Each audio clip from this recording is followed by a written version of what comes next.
Welcome to our men's basketball preview show presented by CBNS Bank. I'm Benjamin Ray alongside Matt Daniels. In this preview show, we're going to break down the 2021 men's basketball team. We're going to hear from head coach Tony Poolholt, a couple of players as well. And Matt, let's open up. Tell UNA fans, what sort of team can they expect to see this season?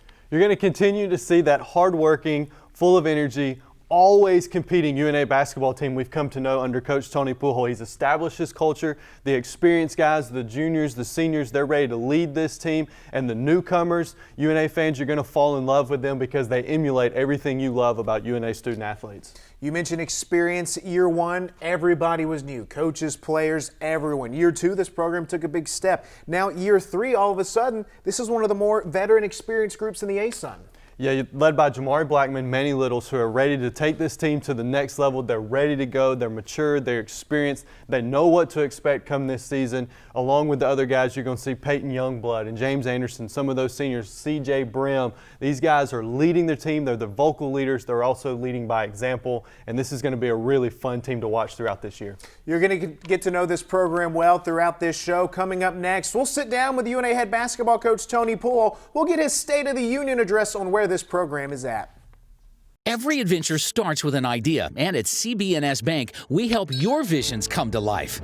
Imagining a new home? You're in good hands. We can provide the mortgage options you need to build your home sweet home. How about a new ride? We have auto loans with competitive rates and flexible terms to fuel your drive. We've got the most sophisticated and convenient digital products to check balances, pay bills, transfer funds, and even deposit checks all on the go. At CBNS Bank, we put the power of banking in your hands. UNA head basketball coach Tony Poolholt joins us next. And Coach Poolholt, third year directing the UNA men's basketball program. Let's just open up sort of a state of the program address. Where do you see this program being at as we gear up for the start of year three?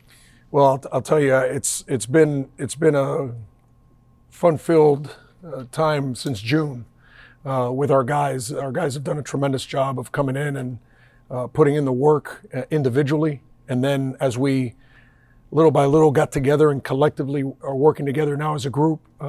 Just very proud of the way that they've kind of handled not only the workouts in the weight room, on the court, but the way they're handling this whole COVID thing, all the things that are going around in our country. There's so many things that they're juggling right now, school. I'm just very proud of the way that this group of guys, they've come together and they're showing their maturity. And I'm very thankful for the way that they're approaching their day-to-day operation. As we get set to preview Team 3, let's start with the coaching staff. Willie Watson, Tom Berryman, Ahmad Smith, all returned for their third seasons. How important is that for the continuity of this program? It's to me, I think it's one of the three things that we identify as that brings your program the success that it needs. Who you hire into the program is very, very important, and I'm truly blessed to have, Ahmad Smith, Willie Watson, and Tom Berryman as just part of the program and part of the staff. So just thankful to have those guys around. Coach, if year one, everybody was new, players, coaches, you're establishing what the program's going to be. Year two, you guys took a step forward. Now year three, how comfortable is everybody in terms of expectations and operations? I think our operation, our day-to-day work, I think that hasn't changed. I think since day one, we've been discussing culture. And I'm very careful in using that word because to me, culture is something that you live, something that you do every day of your life. And I don't think that's changed since day one. So the culture is solid. What has changed is the maturity of this group, the maturity of our staff, the way that we work together. Everybody's on the same accord. And to me, that just shows where this program is headed. This team returns 8 lettermen from a season ago, including 5 players that started ball games. 7 of your top 8 scorers are back. 76% of the offense, 77% of the rebounding. That's a lot of numbers I just threw out there. But Coach, how much have you seen this group of returnees develop over their 3 years now? It's to me, you can go one by one, but all these guys have really done a tremendous job of just putting in the work. And not only that, but accepting their role, what they're supposed to do, how they can contribute to the team to help our team have success. And, from Manny Littles who will start the season in the ASUN as the all-time leading rebounder, active leading rebounder. Jamari Blackman, who was the ASUN Freshman Player of the Year. Peyton Youngblood, who obviously the Rockies start with him with injury, but now just, knock on wood, doing a great job of just working and staying on top of that injury and just done a great job of getting back to where he needs to be. CJ Brim, Mervyn James, all these guys, they have done a really good job of continuing to grow within the program.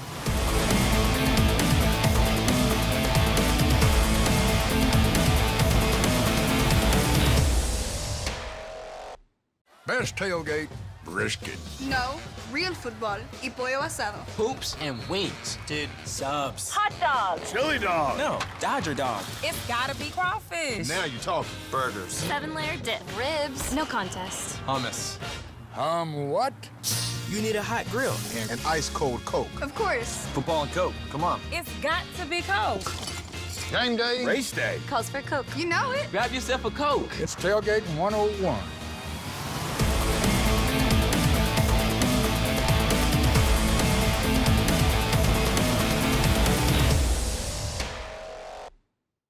We just heard from UNA head basketball coach Tony Poolhole. And Matt, Coach Poolhole was really talking about the state of the program, how far it has come in 3 seasons. You're around these guys a lot. How have you seen the growth from year 1 to now? I think what I've seen is this is a group that understands they're going to take this program as far as it can go. Yes, Coach Poolhole and his staff are doing a great job leading, but these student athletes, if they can really buy in together, hold each other accountable, push together, unified, they can take UNA basketball to places it's never been before. And they've embraced that challenge. That's been the fun thing to watch throughout preseason and practice, how they've embraced that and embraced each other. This group really loves one another. They care for one another. They care for this university, and they want to see this thing succeed. Let's start talking about this roster that features 8 Lettermen back from a season ago, combined with 6 newcomers. 7 of the top 8 scorers return. Let's start with the returnees, Matt. And you go to practice and you don't hear the coaches as much. How much has this program become a player-led program? It's absolutely a player-led program. You got a guy like CJ Brim at the point guard spot who is vocal. You're going to hear him when he is awake. He's just always talking. He's energetic. He's leading his team. But then you got the guys like Jamari Blackman and Manny Littles, who are the familiar faces, the names that everybody throws out. But they're always talking to the guys, either loud, the whole team, or you'll see them run up and grab a teammate, pull them in, and coach them up and teach them. And that's the way Coach Poolhole and his staff want it to be. They just want to be behind the scenes, pushing these guys to continue to be better men first and players second. I want to start with Jamari Blackman in just a moment. We're going to hear from Coach Poolhole on Jamari Blackman. ASUN Freshman of the Year. From year 1 to year 2, how much more of an efficient player did he become? Well, he understood when to pick his spots, right? That it's not about just getting a bunch of shots up, but let's get the right shots for the team and for that moment. And so that's what you've seen from him and what you're going to continue to see from him now going into his junior year. He's so mature. He's such a smart basketball player. He knows when to attack. He knows when to shoot. He knows when to just kick it and keep the offense moving. And that's the best thing about Jamari Blackman's game. Yes, he can put it in the basket quickly and efficiently. Yes, he can defend at a high level, but it's his IQ and how he just keeps everything going the right direction that really helps this Lions team. Manny Littles, Emmanuel Littles, a junior. As a sophomore, the ASUN's leading rebounder. How's his game grown from last year to this year? Well, now he's an offensive threat, right? That was kind of the thing for him his freshman and sophomore year. Well, yeah, he can't really shoot it, or well, he's not really good at putting it on the floor. Well, now he's a complete package, right? He's an elite rebounder, as we know. He's a great shot blocker, but now he can put the ball on the floor. His face-up game is really strong. He's got his mid-range jumper down. He's going to really be a weapon for the Lions in so many different areas. And then when you just talk about his energy, when Manny Little steps on the floor, he's going to bring it. And it elevates all of his team to play to that same level. And that's one of the most fun things to watch about him. He loves the game of basketball, and it just shows. We'll hear from Jamari and Manny momentarily. Fresh faces, newcomers, 3 freshmen, 1 sophomore, and a junior. What are we expecting from the new group of Lions? Well, Isaac Chapman is a transfer coming in that I think Lions fans are going to hear a lot from. He's going to play multiple positions. He's a great defender. He can also shoot the 3. He can put the ball on the floor. He can get up and down in transition. He's athletic. You'll see him finish above the rim. He's going to be a guy that people are going to love to see. He's excited about being close to home and playing back in the state of Alabama where he grew up. And so I think that's going to show in his game. And then another the freshman that I think Lions fans are going to fall in love with quickly is Will Susi. Will Susi just makes the winning play. That's what I've noticed from him in practice. He's just always around the basketball. He's always making the right play, and he's unselfish. And that's the big thing for these newcomers to come in and understand. It's not my job to take over. It's my job to fall into place and excel in my role. Coming up next, we'll get Tony Pujols' thoughts on how this roster will come together. We'll also hear from Jamari Blackman and Emmanuel Littles. It's bow time. Dad, we're hungry. Yep, to the grill. No. Out of gas on game day?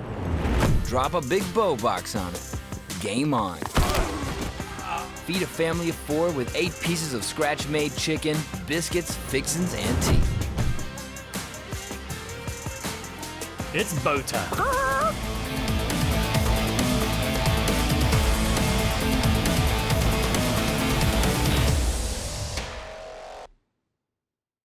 I want to talk about some of those players. And I want to start with Jamari Blackman, ASUN Freshman of the Year, as you mentioned. Sophomore year, we saw his shooting percentages all increase. Assists went up, turnovers went down. Jamari trending in the right direction in year 2. Year 3, what's the next step for him? I think you're going to see a lot of the same from Jamari. I mean, Jamari is, to me, exactly what you just said in year 2. I thought the league really didn't appreciate what he did in year 2.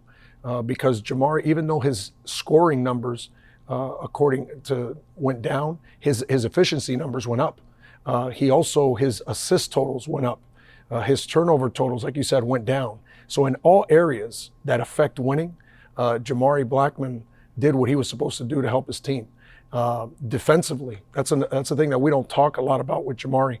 Jamari is one of the guys that guards one of the top players in the team of our opposing team. So to me, I'm blessed to have Jamari in this group. I know that the players love playing with Jamari because of his selflessness and because he thinks about winning first.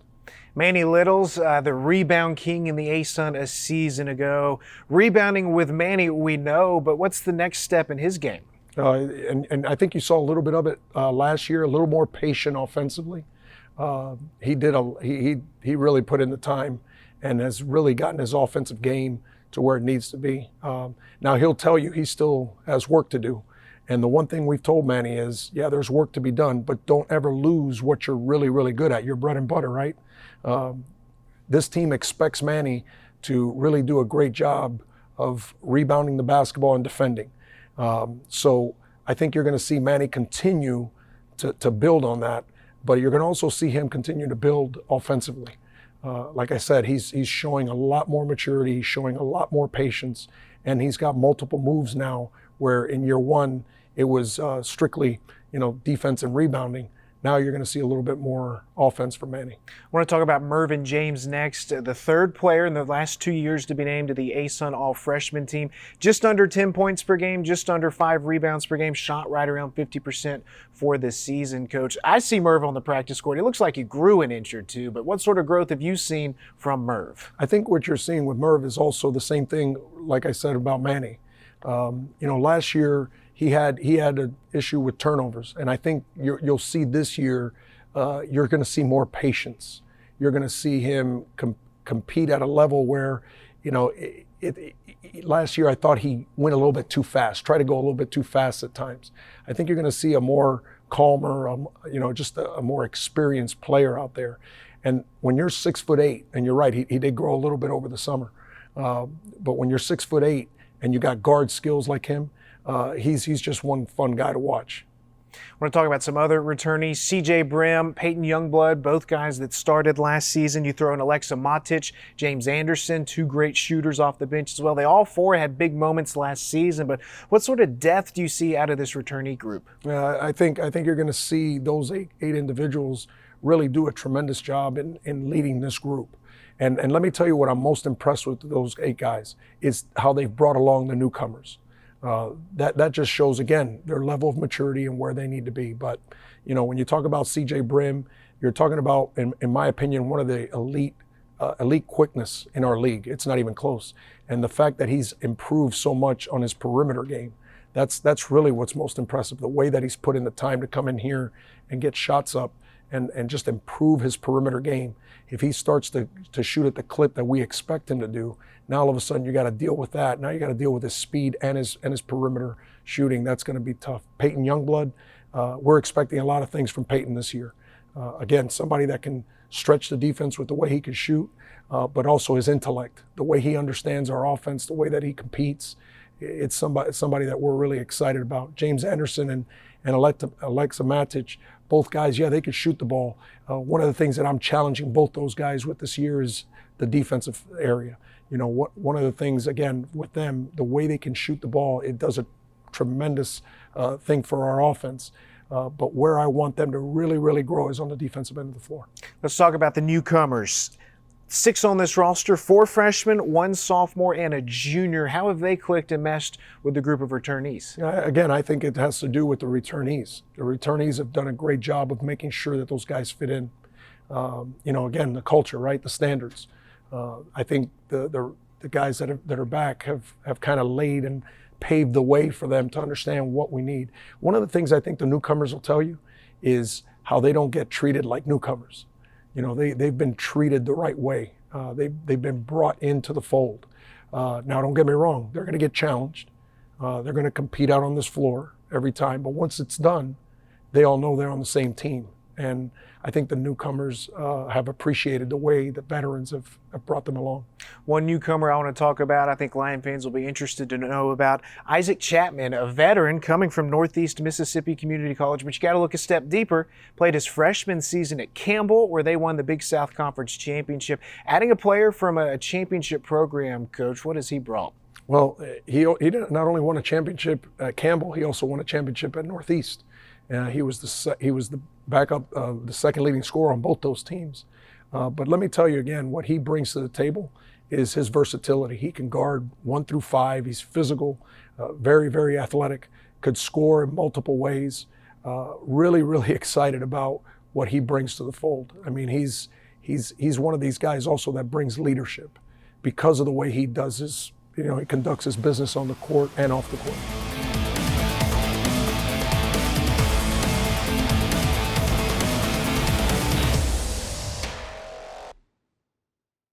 Every adventure starts with an idea, and at CB&S Bank, we help your visions come to life. Imagining a new home? You're in good hands. We can provide the mortgage options you need to build your home sweet home. How about a new ride? We have auto loans with competitive rates and flexible terms to fuel your drive. We've got the most sophisticated and convenient digital products to check balances, pay bills, transfer funds, and even deposit checks all on the go. At CB&S Bank, we put the power of banking in your hands. In this Lion Vision update presented by CB&S Bank, we're catching up with UNA junior basketball player Jamari Blackman, ASUN Freshman of the Year, UNA's leading scorer year 1. Year 2, finished second on the team. Jamari, thanks for taking the time to catch up with us. Take us through your offseason. What were some of the things you worked on? This offseason I worked on my ball handling, just getting my shot more efficient because, I mean, my freshman year I was at 29% and my sophomore year I was at 37%, so I'm just trying to keep that improving. Talking about those percentages, your shooting percentages went up all the way around from freshman to sophomore year. Year 2, what are the things you noticed from your game that improved? I noticed my patience improving. I was taking more time dribbling the ball and finding my teammates. Now in year number 3 with this program, how has the program changed since you guys all arrived as new faces 2 years ago? I feel like we have more confidence now as a whole, like me and Manny and Lex and just Peyton and people who've been here just leading the new guys. Let's talk about those new guys. A handful of new guys, some freshmen, some JUCO guys as well. What have they brought to the table so far? They brought just amazing energy to the table, and every day of practice they're ready to get better. Jamari, your expectations for this upcoming season? ASUN championship. We can't wait. Jamari, thank you for the time. Yes, sir. Thank you. Best tailgate, brisket. No, real football y pollo asado. Hoops and wings. Dude, subs. Hot dog. Chili dog. No, Dodger dog. It's gotta be crawfish. Now you're talking. Burgers. 7-layer dip. Ribs. No contest. Hummus. What? You need a hot grill. And ice cold Coke. Of course. Football and Coke. Come on. It's got to be Coke. Game day. Race day. Calls for Coke. You know it. Grab yourself a Coke. It's Tailgate 101.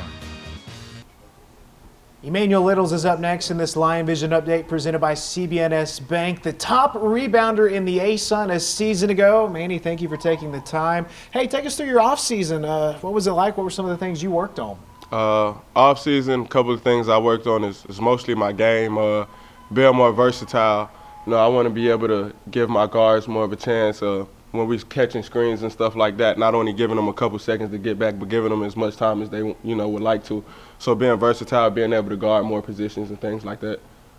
Let's talk rebounding. As a sophomore, you were the top rebounder in the ASUN Conference, 10.3 boards per game. How much pride do you take in winning that battle of the boards? I take a lot of pride. A lot of people just want to go out there and score, but there's so much more to the game. So just to be able to stick out in a different aspect of the game other than scoring means a lot.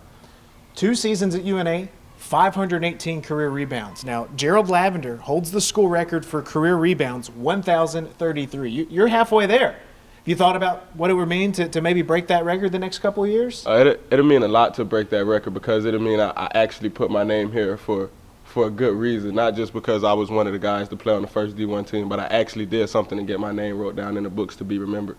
So it'll mean a lot. Year 3, your third year in the program. How do you feel like your role has changed now that you're one of the old guys, if you will? Just being that leader so Coach won't have to do as much talking as he had to.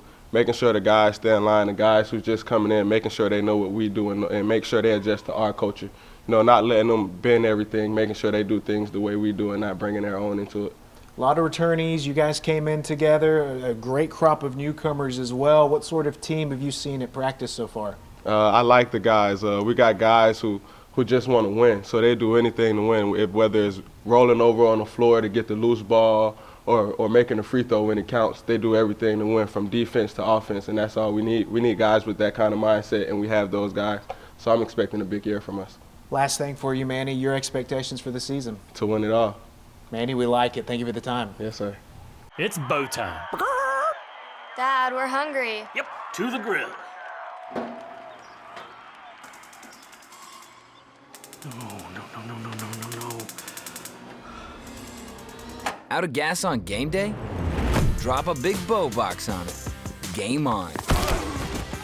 Feed a family of 4 with 8 pieces of scratch-made chicken, biscuits, fixins, and tea. It's bow time.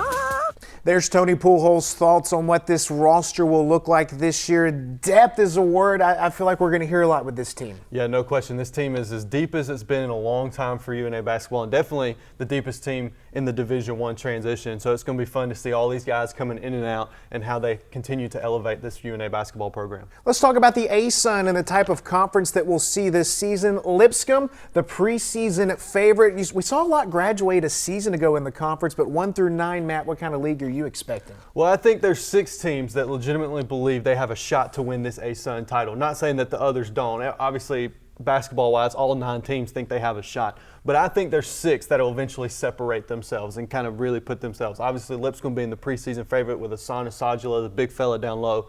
That's kind of why they're the leader. He's arguably the best player in the conference right now, and so that elevates them. But you got Lipscomb, Florida Gulf Coast, North Alabama, Stetson, Liberty, North Florida, all right there.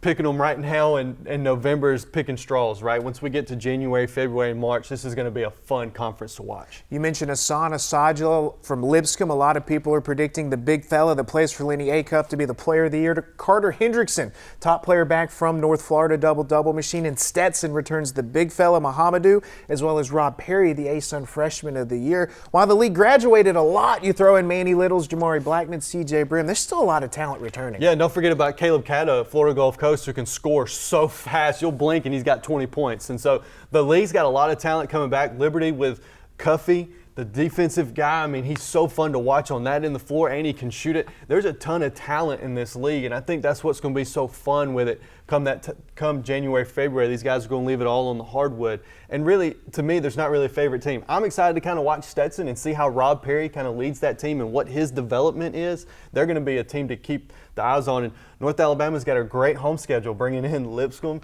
and Liberty and Stetson all here to Flowers Hall. Those are going to be big games when you're talking about a championship, and you get those teams twice here thanks to the new ASUN schedule. Should be a fun run in the ASUN this season. Coming up next, Tony Pujols. He's going to break down the ASUN. He's going to break down the schedule as well. Let's talk about the schedule. I know it's been a whirlwind couple of months putting this schedule together. You probably thought you had one schedule, and it's probably changed, no telling how many times. But with the season being shortened by 2 weeks, what was it like putting together this schedule? Yeah, well, obviously we had 15 games, back in, I want to say we were already starting, we had already kind of been down the road with the schedule. I think back in January, we already had 15 games slated. We were supposed to play at Auburn. We had Wisconsin on the schedule. We had Samford, Morehead State. The list goes on. And I think we ended up, unfortunately, losing 6 of those games.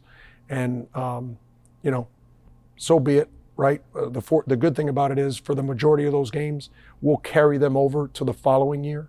It'll be fun to play against, hopefully if we can get it on the schedule, an Auburn and a South Carolina in the same year, with South Carolina being here in Florence in 22. So there's some things that that obviously we wish we could have kept some of those games, but simply because of the date and time, unfortunately couldn't keep those games on the schedule. Let's talk about the ASUN. You guys were picked 6th in the preseason poll. Looks like a very tough conference, 1 through 9. What do you make of what the league will look like? I agree with you. I think the league from top to bottom, it's open.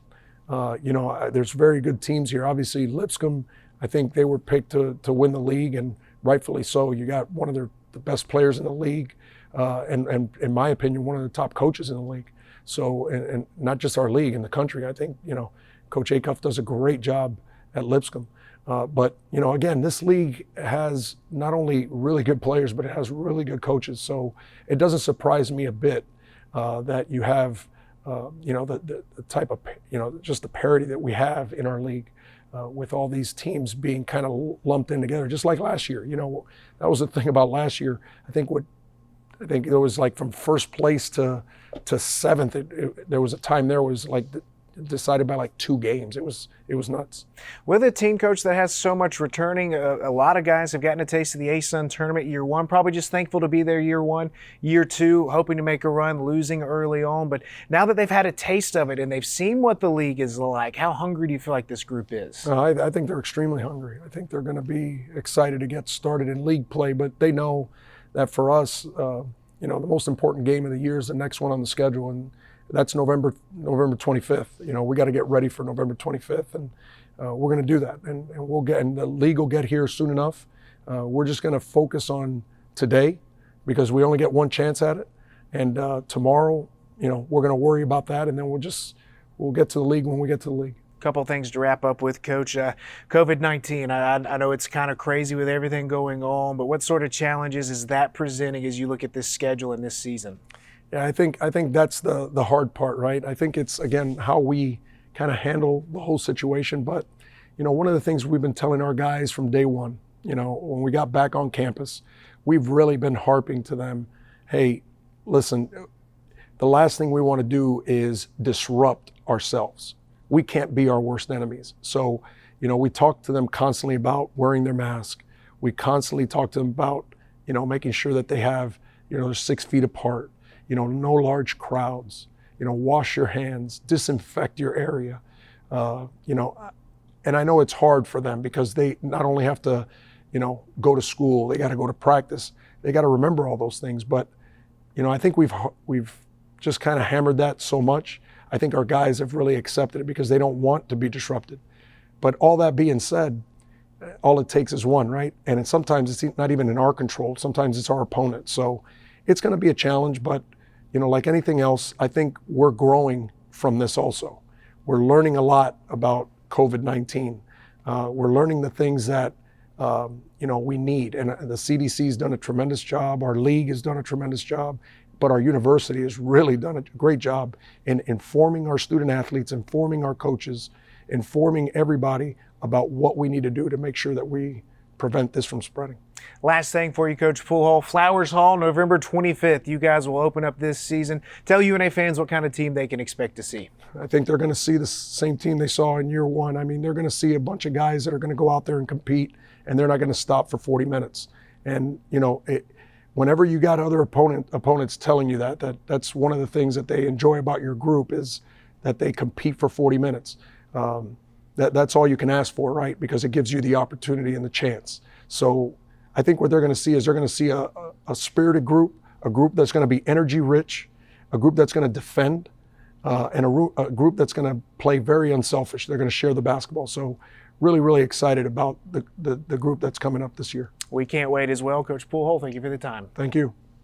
There you have it. We hope you're geared up, ready for some UNA basketball this season. We've heard from Tony Poole about the roster, the schedule, the ASUN, the state of the program. Matt, what excites you most for this basketball team this season? I think what excites me is that you've got a group of student athletes and coaches that you can just fall in love with and believe in. And I legitimately think this North Alabama men's team has a real shot to win the ASUN championship in year 3 of the transition, which is crazy to think about, that it's elevated that fast and that quickly, that this team is in the mix for a championship, and I'm excited to see what these guys do with it. You can get all your UNA basketball information on RoarLions.com. Schedules, broadcast schedules. We hope to see you inside of Flowers Hall this season.